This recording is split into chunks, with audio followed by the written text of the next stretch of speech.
I got a request in. Who do I think would win between a peak Mike Tyson and a peak Lennox Lewis? It's a difficult question. Both the guys I definitely consider all-time greats. Both of them I definitely consider to be top 10 heavyweights of all time.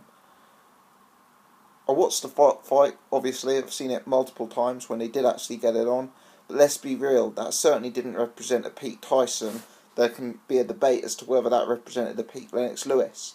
So I think in terms of establishing who would win in those fights, the question has to be asked, what sort of era, what sort of time period does represent a peak Tyson? What era does represent a sort of peak Lennox Lewis? Now with Lennox Lewis, it's almost easier to assess, because Lennox is a guy who won sort of big fights of his career. He won the sort of fights against the celebrity opponents, the world-ranked, all-time great opponents. He beat Vitaly Klitschko, albeit in controversial circumstances.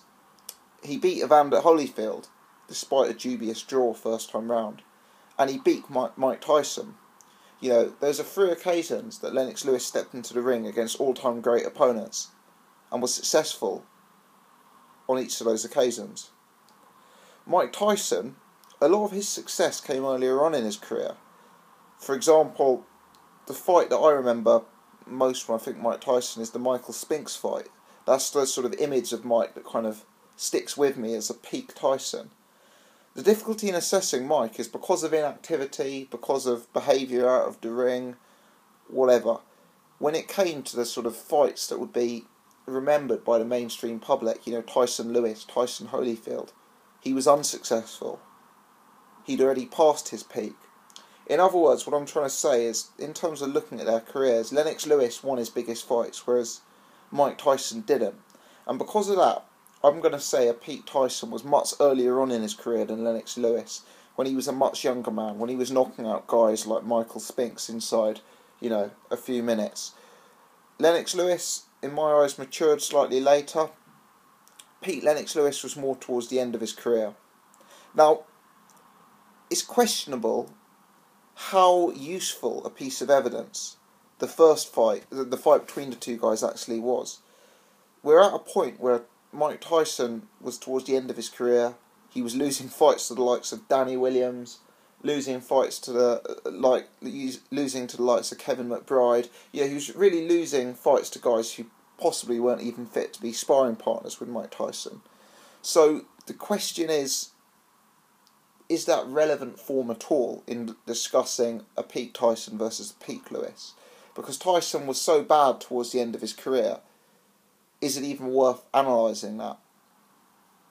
I think there's some interest in doing that, but it's limited.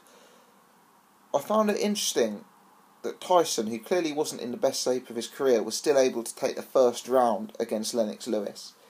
There were times he was able, in the first round, to bridge the gap. He was able to get inside. He was able to sort of hurry Lennox Lewis a bit.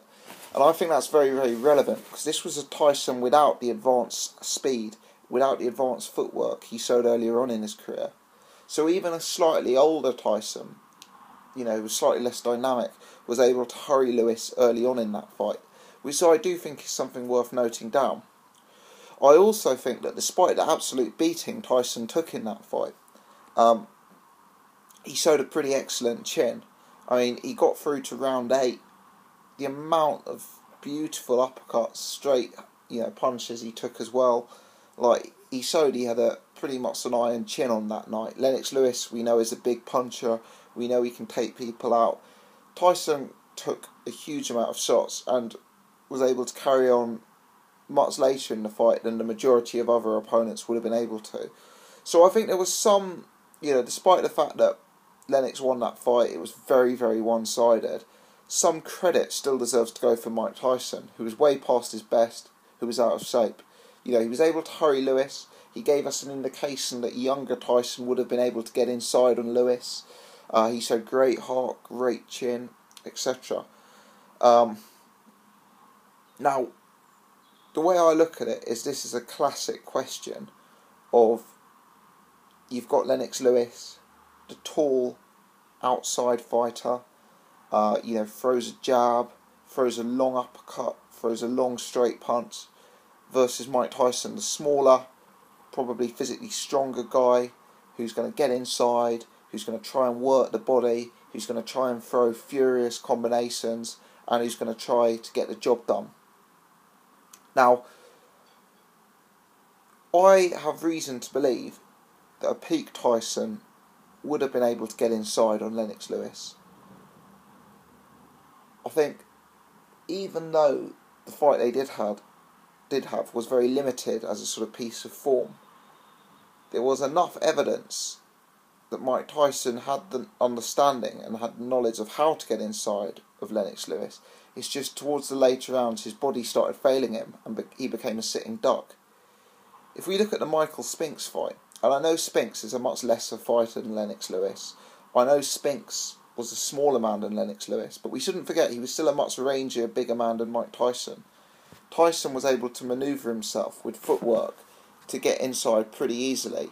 Tyson was able to position himself and move really, really rapidly in order to get the job done.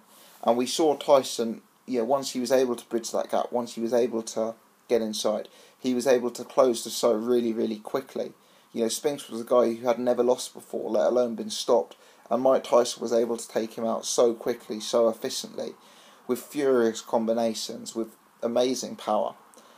Lennox Lewis, as I say, he's a lot better fighter than Michael Spinks historically. But what I would say is Lennox Lewis, I'm not going to say he had a bad chin, because he didn't, but Lennox Lewis could be knocked out.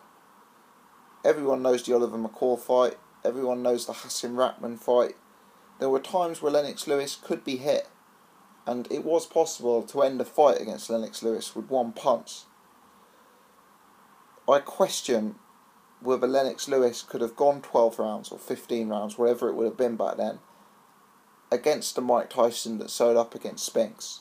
I think that Tyson would have been able to manoeuvre himself around the ring with such aggression and such speed that he would be able to get inside of Lennox Lewis. And I don't think the holding that Lennox Lewis showed, that was almost, Vladimir Klitschko-esque, re-watching that fight, I don't think that would have been enough to quell the inside game of a young Tyson. I think the furious hooks to the body, the immense power, the immense speed, the sort of movement, hand speed, power, the combination that he brought to the game could well be too much. Especially if we consider that this was a guy who did get stopped by Hasim Rahman and he did get stopped by Oliver McCall. Lennox Lewis, I shouldn't underestimate him. A very technical, very smart fighter. He was able to catch Tyson on the way in their fight repeatedly with a long uppercut. He was able to get the jab established and use that very, very effectively in their fight. And I think it's fair to say that if these guys fought 5 times, there would be different results. I don't think one guy would be able to show complete dominance against the other, because both of them are, really towards the top of the sport, and both of them have world-class assets across the board. My instinct is that at his best, it would be easier for Tyson to beat Lewis than for Lewis to beat Tyson. Because I think at his best, it's hard to see Lewis stopping Tyson. It took Lewis 8 rounds of constant destruction to get rid of an out of shape, fat, old, past his best Mike Tyson. If the target was more agile, if it was moving, if it was fully fit, if he was trained for the distance, it's harder to see Lewis getting the knockout. Whereas on the other side, you could say, if Hasim Rahman, if Oliver McCall can knock out a Lewis who was close to his prime, why couldn't Tyson do it? So my instinct on this is that we'd see Tyson closing the distance. We'd see Tyson getting inside. We'd see Lewis's jab and uppercut being effective, but not enough to hold Mike off. And on the inside, I think Mike's furious combinations and body punching would probably be enough to defeat Lennox Lewis and to get past his clinching game. Let me know your thoughts. I'm interested to hear what the consensus is on this one. Thanks very much for watching, and keep your requests coming.